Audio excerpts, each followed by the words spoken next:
По синоќешното свечено отворање на 35-тото издание на Интернационалниот фестивал на филмска камера Браќа Манаки во Битола, во вториот фестивалски ден, барем во предпладневните часови, главна звезда, француската дива Жулиет Бинош, која во 11 часот во Центарот за култура Малата сала се сретна со новинарите, филмските работници и сите влюбеници во незината филмска уметност.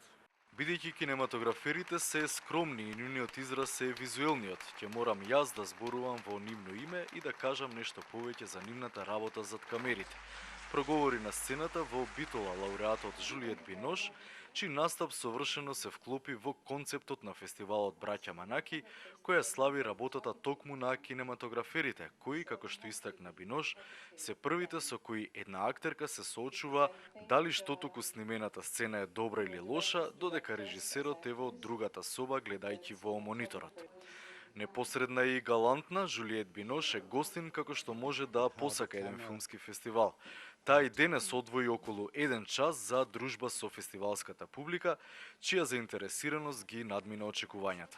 Бинош отворено проговори за соработката со режисерот Кшиштоф Кишловски во Трибо и сино, откривајќи дека го снимила филмот како посвета на нејзин пријател кој ги загубил својата сопруга и детето. Сценаријата секогаш ги бира по интуиција покрај режисерското име, секоја нова улога за неа е предизвик и за секоја улога прави собствени подготовки и презема целосна одговорност пред да излезе на снимање. Бинош свесно ја одбрала независноста наспроти холивудскиот систем и ликовите кои ги игра настојува истовремено и да се смеат и да плачат, впрочем, како и во реалниот живот. Поради тоа што среќата ја бара секогаш во, а не надвор од себе, Жулиет Бинош е звезда која стои цврсто на земјата и затоа на моменти е поголема и од самиот живот.